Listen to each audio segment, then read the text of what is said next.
Hey, it's Dennis from Cross Digital and CrossDig.com with your weekly pep talk, past, present, and future. Our congregation just got through celebrating its 100th anniversary this past weekend. I don't know, maybe I'm just naive on that, but I don't really recall many congregations I've ever come across in my lifetime that were 100 years old. I think it's a pretty neat feat. And there's been a lot of activities that our congregation's done leading up to this weekend to remember our past, to look back at how we've gotten to where we are today, and that sort of thing. And there was a lot of older former members that came back for a homecoming almost. It was a great weekend. It was a lot of fun. One of the preachers that spoke Sunday made the statement about forgetting your past, finish your pursuit. And there's a lot to be said about this idea of forgetting your past. Now, let me say this. When I talk, and we've talked about this before on the Pep Talk, you don't want to completely forget your past because sometimes we can learn from our past and avoid making the same mistakes twice. The past can be very important. But what the preacher at this point was making was don't worship the past. Don't put it up on a pedestal and live every day around the past like, hey, look how great the past is. Look how great we were. And just constantly dwell on the past. Hey, move on. It's the past. Finish your pursuit it's about the present and the future. You can't change the past. We can learn from it, but we can't change it. So let's deal with the present and also focus on the future. Where are we going next? What are we going to be doing? And that's naturally I started thinking about how this concept can affect businesses as well. Because think about it from a church perspective. I'm sure there have been churches in your area that you've seen wither away over the years and maybe even had to close their doors. And a lot of times the church, that congregation, spends so much time dwelling on its past, it forgets to worry about the future and the present and continue to grow because it spends so much time enjoying the past and worshiping it almost. The same can be really said for businesses. I mean, if you think about, and I'll apply my experiences to just what I've seen over the years. For instance, in the television business, there's been for years Sony and Panasonic and JVC have been some of the biggest manufacturers of TV cameras. Well, back 10, 15 years ago now, Panasonic came out with what became known as the P2 camera. Revolutionized the television industry because for the first time you did not need to record on a tape.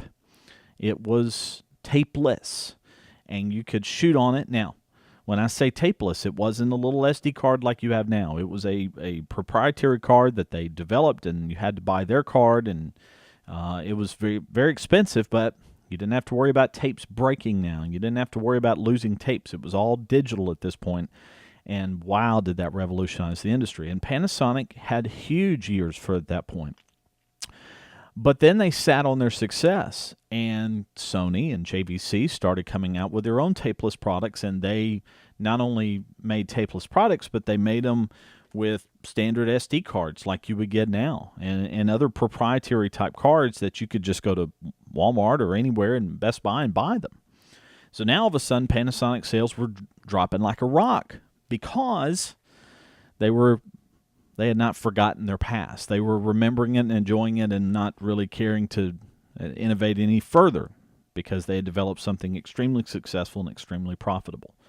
You and I have talked about this concept before about the past is great, but hey, let's worry about the present and, more importantly, the future.